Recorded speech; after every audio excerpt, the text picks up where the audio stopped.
Parte 2. Las guerras de los judíos. Capítulo 20. Se desencadenan las hostilidades. Cuando Cestio Gallo, gobernador de Siria, visitó Jerusalén durante la Pascua, le rodeó una enorme multitud, denunciando a Floro por haber arruinado el país.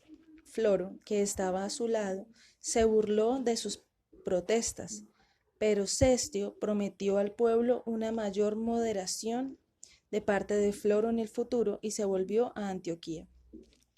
Floro le acompañó hasta llegar a Cesarea, maquinando todo aquel tiempo empujar a los judíos a una nueva revuelta abierta, porque temía que si proseguía la paz, le acusaría delante de César, mientras que la guerra ocultaría sus atrocidades. Un incidente en Cesarea desencadenó la guerra. Los judíos tenían allí una sinagoga, pero la tierra contigua era propiedad de un griego. Los judíos le ofrecieron por su finca un precio mucho más alto de lo que valía, pero él rehusó venderla. Y ahora, para agraviarlos, comenzó a levantar algunos talleres en aquel lugar, dejando a los judíos solo un estrecho callejón para llegar a su lugar de culto. Algunos jóvenes atolondrados estorbaron a los que edificaban, pero Floro detuvo su violencia. Los judíos sobornaron entonces a Floro con 8 talentos de que detuviera la edificación, y Floro prometió hacerlo así. Pero con el dinero en su poder se fue para Sebaté, dejando que los desórdenes siguieran en curso.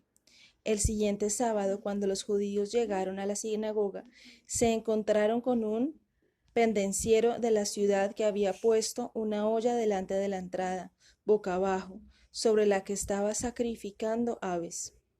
Un cierto joven apasionado, enfurecido ante este ultraje, atacó a los cesareanos, que estaban esperando un choque y que habían preparado este escarnecedor sacrificio. Jocundo, jefe de los cabecillas de Floro, sacó la olla e intentó detener al tumulto.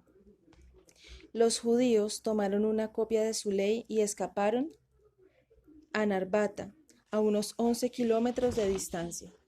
Desde allí enviaron una delegación a Floro en Sebasté, implorándole su ayuda y recordándole los 8 talentos.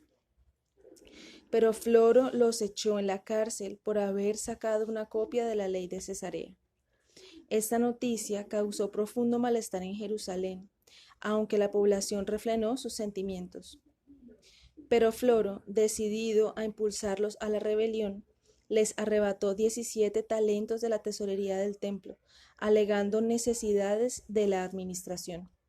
La gente, enfurecida, se lanzó hacia el templo, gritando su menosprecio por el procurador. Algunos pasaban un cesto, pidiendo monedas de cobre para el pobre mendigo Floro. Floro se dirigió a Jerusalén, pensando que esta era una buena ocasión para saquear la ciudad, pero debiera haberse dirigido más bien a Cesarea, para extinguir allá las llamaradas de la guerra. Los ciudadanos de Jerusalén, a fin de avergonzarle por su propósito, salieron a vitorear su ejército, pero Floro envió delante un centurión con 50 jinetes para que ordenara a la gente a que se volviera y a que no se burlaran con pretendidas cortesías de uno a quien habían injuriado. Desalentados ante este mensaje, las multitudes se volvieron a sus casas y pasaron la noche en ansiedad y abatimiento. Floro saquea Judea. Floro se quedó en el palacio y por la mañana convocó ante sí a los principales sacerdotes y a los jefes del pueblo. Les exigió que le entregaran a los que le habían afrentado o que se dispusieran a soportar su venganza. Ellos pidieron que perdonara a cualquiera que hubiera hablado con poco respeto, acusando a unos pocos jóvenes atolondrados que no podían ser identificados. Si quería preservar la ciudad y la paz de la nación, le dijeron, debería perdonar a unos pocos delincuentes en favor de los muchos que eran inocentes. Floro se enfureció todavía más. y gritó a sus soldados que saquearan el mercado de arriba y que dieran muerte a todos los que vieran. Las tropas no solo saquearon el mercado, sino que entraron por las cosas dando muerte a los que estaban en ellas. La ciudad quedó llena de sangre, y 3600 hombres, mujeres y niños fueron cruelmente degollados o crucificados. El rey Agripa II estaba en Egipto, pero su hermana Berenice estaba en Jerusalén cumpliendo un voto religioso. Horrorizada ante el horrible espectáculo a su alrededor, envió continuamente mensajeros para implorarle que detuviera la matanza. Finalmente acudió ante él descalza, como suplicante, pero él se mostró insensible a sus peticiones y la reina tuvo que retirarse rápidamente a su palacio para salvar su propia vida. Al día siguiente, la multitud se reunió en el mercado de arriba para lamentar a sus muertos y gritar maldiciones contra Floro. Pero los principales sacerdotes y los jefes del pueblo les rogaron que se callaran y que no provocaran a Floro otra vez. Por respeto a los que los exhortaban, la multitud accedió. Floro se quedó frustrado al ver que cesaban los tumultos, y para volver a provocarlos envió a llamar a los principales sacerdotes y jefes del pueblo. Les dijo que una manera de demostrar sus intenciones pacíficas era que la gente saliera a dar la bienvenida a 2 cohortes de tropas que venían de Cesarea. Floro envió luego un mensaje de estas cohortes para que no devolvieran los saludos de los judíos y que si le ridiculizaban a él, los atacara. Los sacerdotes encontraron difícil que la ultrajada población obedeciera a estas órdenes, pero les advirtió que en caso contrario su país sería saqueado y su templo profanado.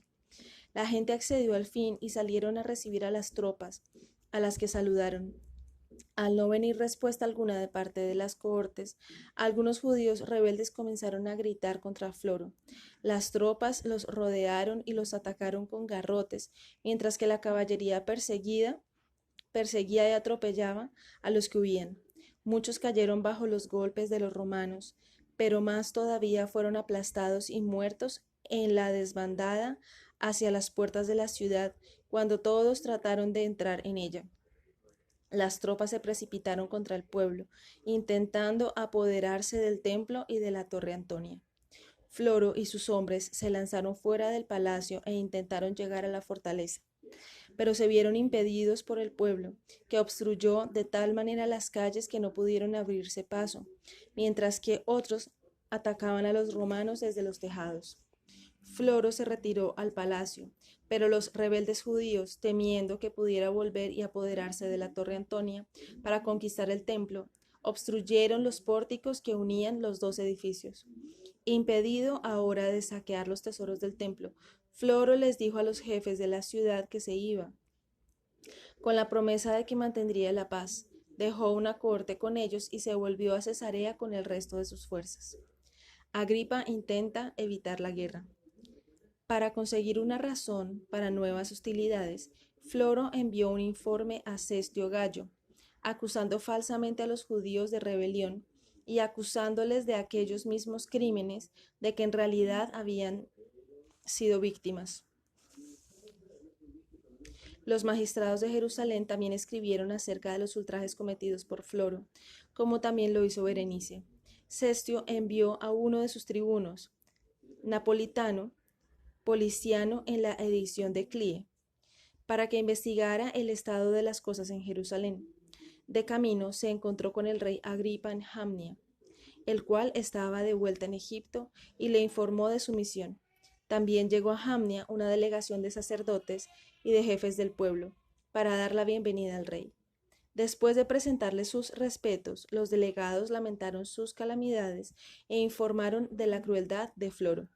Agripa, aunque simpatizaba con ellos, ocultó diestramente su compasión para no alentarlos a la venganza. Cuando Agripa y Napolitano se acercaron a Jerusalén, la gente salió a recibirlos. Las viudas de los que habían sido muertos corrieron primero ante ellos, llorando y lamentándose.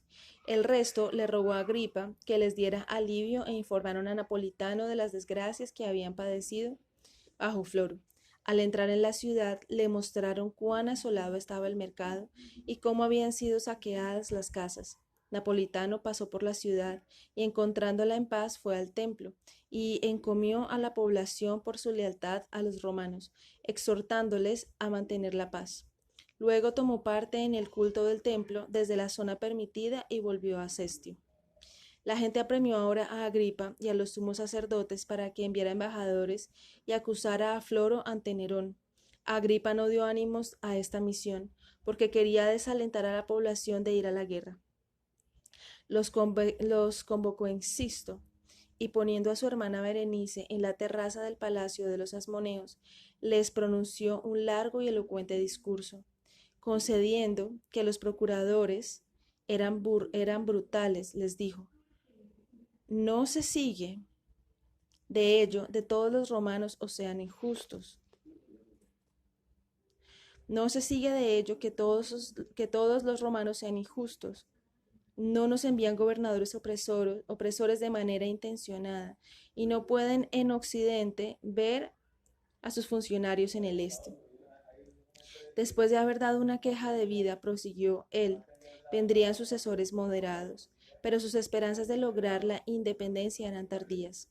Si no pudieron persistir en una parte de las fuerzas romanas bajo Pompeyo, ¿cómo iban a poder triunfar ahora que los romanos gobernaban el mundo?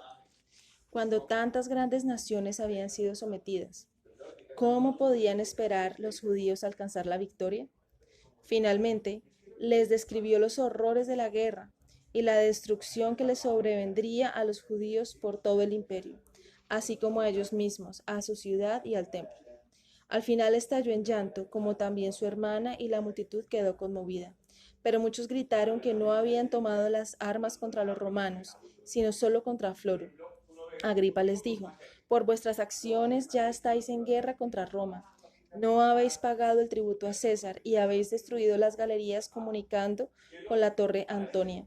Si queréis descargaros de la acusación de insurrección, reparad los pórticos y pagad el tributo. Aceptando este consejo, la gente fue con el rey y Berenice al templo y comenzaron a reconstruir las galerías.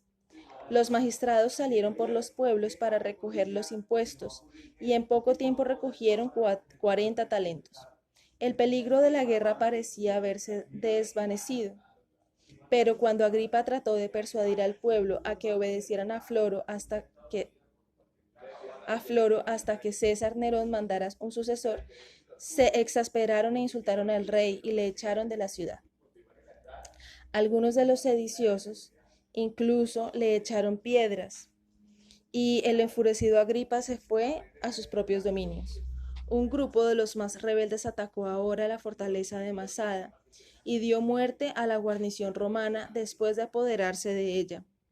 En el templo, mientras tanto, Eleazar, el hijo de Ananías, el sumo sacerdote, persuadió a los que dirigían el culto que no aceptaran ningún don o sacrificio de ningún extranjero. Esta fue la base de la guerra con Roma, porque quedaron ahora suspendidos los sacrificios en favor del emperador y de Roma. Los principales sacerdotes y los fariseos líderes les imploraron que no dejaran estas ofrendas acostumbradas, por cuanto era impío impedir a los extranjeros que adoraran a Dios. Entonces presentaron a los sacerdotes que eran expertos en la tradición, y ellos dijeron que todos sus antepasados habían recibido los sacrificios de extranjeros. Pero el Partido Revolucionario no quería prestar ninguna atención, ni los sacerdotes del templo. Entonces los principales ciudadanos vieron que no podían detener la rebelión y que serían los primeros en sufrir la venganza de Roma. A fin de exonerarse a sí mismos, enviaron una delegación a Floro y otra a Agripa, pidiéndoles a ambos que trajeran un ejército a la ciudad y que aplastaran la rebelión. Floro se regocijó ante aquellas nuevas, pero impidió a la delegación sin darles respuesta. Despidió a la delegación sin darles respuesta. Agripa, anhelante de salvar la ciudad y el templo, envió de inmediato a 2.000 jinetes para ayudar a los que se oponían a la insurrección.